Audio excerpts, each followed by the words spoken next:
So it's been like seven months since I last posted on here, and yeah, it's just been super busy, but I felt motivated to make a new video and to kind of address some changes and some stuff that has happened since I was last talking on here. Over the last 7 months, it's been wedding season and a commercial project and some other projects on the go, which has been good, but it's been a lot. It's been very busy. So I wanted to make a video, kind of a part 2 to a video I made last year where I said how I picked the EOS R over the R6. I had pre-ordered the R6, canceled the pre-order, decided to get the R. The reason I did that was because I could get the R plus a lens or two and get similar quality to what I was needing for the work I was doing to the R6, and I didn't really want to pay new for a camera. I just changed out my mind last minute and made that decision. Since then, things have changed. I bought the R6. I picked this up used, and I wanted to kind of make this video explaining why I did that and do a quick little first-hand thoughts on this versus the EOS R, which I'm filming on right now, and kind of just share what I've experienced and what I like and what I don't like and all that kind of stuff, because now I've used both cameras and I'm kind of going back on what I said, but yeah, I want to explain all that. So what happened is in the spring, it was going into wedding season and I needed a second camera that was of similar quality to what I was going with already with the EOS R. I had bought a Ninja 5 for the EOS R so I could do the 10-bit C-Log 422 4K and have it record longer than 30 minutes. And I thought, okay, I need another camera, so I can either get the same setup, EOS R with Ninja 5, or I could get the R6 for a similar price, which does the 10-bit internal, and it also has C-Log 3. It has dual card slots for if I was planning on using this as my A camera, so I thought, okay, dual card slots for a wedding, that's pretty great. The new firmware had just come out as far as letting you record redundant video to both cards, which was great. And yeah, so that's why I chose this. They were starting to show up used in the spring. I buy most of my gear used, so it was like the perfect timing. I didn't have to buy it new. Picked it up from a guy who had bought it a couple months before, barely used it. Came with 35 1.8 RF, which is a cool lens. And yeah, I picked it up. And so those are kind of some of the reasons that I got it. And I just have used my EOS R with the Ninja 5 as my B camera, which can just lock on and roll for 30 minutes plus. And that's great for ceremonies or speeches or whatever long form stuff that I just don't want to worry about it. So yeah, this kind of became my A camera for wedding season. And since then, I've used it as my main camera for any other projects, even when I only need to take one camera out. It's just kind of naturally became that camera for me. First off, the physicality of it. You don't have the top screen that the EOS R does. You just have your mode dial here, and then you have your same scroll wheels. And then on the back, they changed it and they gave you this scroll wheel and the joystick. Took away the touch bar that the EOS R had. I get why everyone hated the touch bar because I just totally disabled it on the camera and didn't use it. But the joystick and the scroll wheel is nice. I've never had a camera with a scroll wheel, and I thought that it would be like you'd have some buttons to it too, but it just scrolls, which is fine. It's just not what I expected for some reason. I don't know why I thought that. Another thing, really weird, they changed out the HDMI and they gave you an HDMI. I think this is a micro HDMI, and there's a mini HDMI on the EOS R. So if I want to use the Ninja 5 on this and that, I have to have different cables, which I bought 2 different cables for that. I don't know why they did that, but kind of annoying, but it is what it is. Just a smaller HDMI port on here. Another thing about the physicality of it, it is a not magnesium alloy. It might be partially, I'm not really sure, but the EOS R is a full magnesium alloy body. Feels more robust in your hands. It's heavier, it just feels more solid.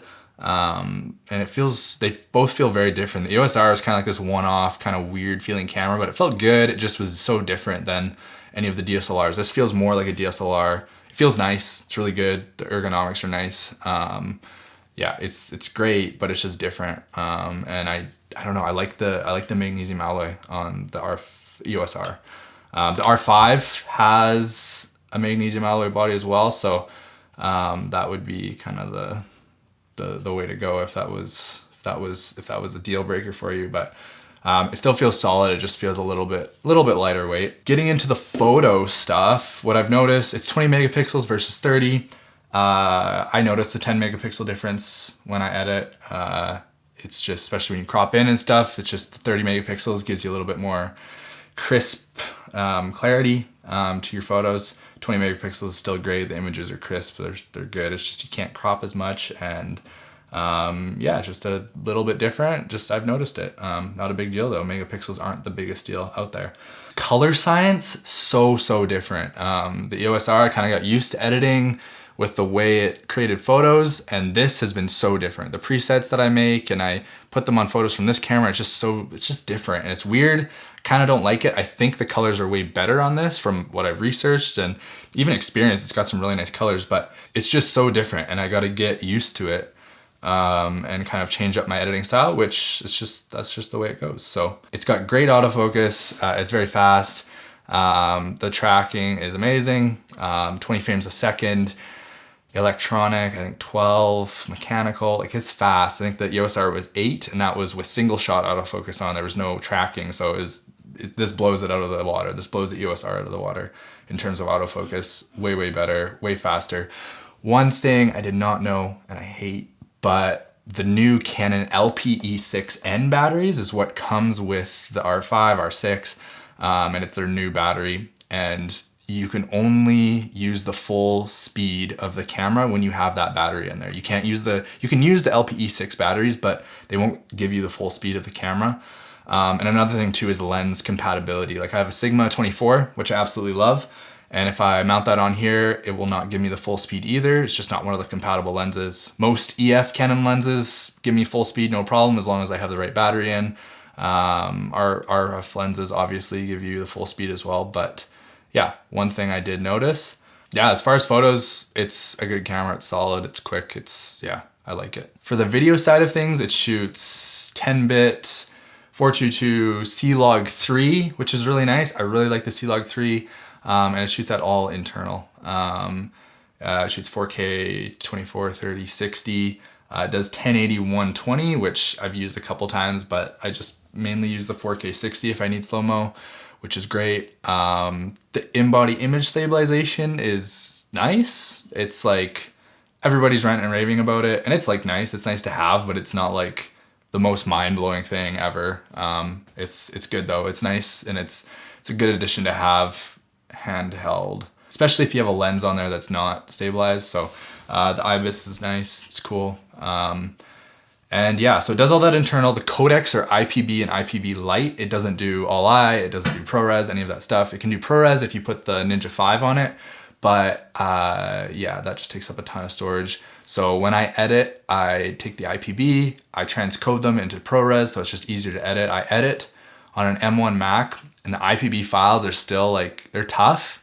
The ProRes is way smoother, but it takes up way more storage, so I'll just delete all the ProRes conversion files after I've made a video, and I'll just keep the IPB files because they're the original ones and they're way smaller. I'm editing in Premiere on the M1. Maybe that's why. If I was in Final Cut, it would probably work really well. I know people have had really good luck with editing these files on the M1 Max, but yeah, so that's kind of what it does. One of the points I brought up in the previous video I made like a year ago about the codecs between this and the EOS R. EOS R does all-I, it's supposed to be a higher bit rate. It is a higher bit rate codec, but some things I've seen is that the IPB codecs on these are a lot cleaner even than the all-I codecs on the EOS R, which is interesting. So yeah, as far as overheating, the notorious overheating that everyone was worried about, I had the first wedding I did in the summer. I shot with it all day, used this camera all day. and it was like 30 degrees Celsius out. It was very, very hot, direct sunlight, and it did get warm. It didn't like overheat and shut down, but it did give me heat warnings. When I was shooting 4K 60 especially, I shot a lot of 4K 60 in the direct sunlight. But I didn't have any issues with the camera crapping out or shutting down or anything like that. I put it in the fridge. There's a fridge in where the bridal party was getting ready, and I just stuck it in there for a few minutes at a time when I wasn't using it, just to cool it down. I don't even think I needed to, but I decided to do that just to make sure I didn't have it overheat. But yeah, I really wasn't too worried about it. I had no issues. Worked great. The redundant recording on the two cards is great. And yeah, one thing I hate is that it gives you custom shooting modes on the mode dial here, but you cannot program them to video. You can only program them to photo. That was one thing I loved about the EOS R. You had your full image mode and you had your full video mode, and under the full image mode you had your custom presets, and then under your full video mode you had your custom presets. So one thing I have done, one mistake I've done while shooting video, is if I change the frame rate back from 24 to 60 or whatever, I have to do that in my one video mode. I can't switch modes that already have pre-logged settings. So I've made the mistake where I've switched back to a different frame rate, but then I dropped down to 1080 instead of staying in 4K. And then like half my footage is in 1080 and not 4K. And so I made that mistake. Not the end of the world, but I really got to watch that, my resolution and my frame rate when I'm changing those settings around. So it would be nice to have that stuff pre-programmed in so I could just switch to whatever custom mode I want and go from there. But that's not how it is. So I think the R5 would fix a lot of these little quirks and issues I have, but it's not needed. So that's kind of my initial thoughts. I love the EOS R, and if I didn't have the need for a second camera, and if I didn't like the speed or need the speed, I don't really need the speed, but it's so convenient, the speed, especially for photos. I just like the EOS R still a lot. I really like the EOS R. But this is technically a better camera, but just for like simplicity and just like a solid, well-built camera that does it, the EOS R is so good. But anyways, that's it. I'll end it there. Thanks for watching. Yeah, leave a comment on any questions you have or concerns or video ideas. I'd love to make more if people are interested in watching them. But yeah, so those are my thoughts. That's all I got. And yeah, stay safe. Have a great night. Have a great morning, afternoon, evening, whatever time of the day it is, wherever in this world that you are. Take care of yourselves, and yeah, take care. Bye. Peace.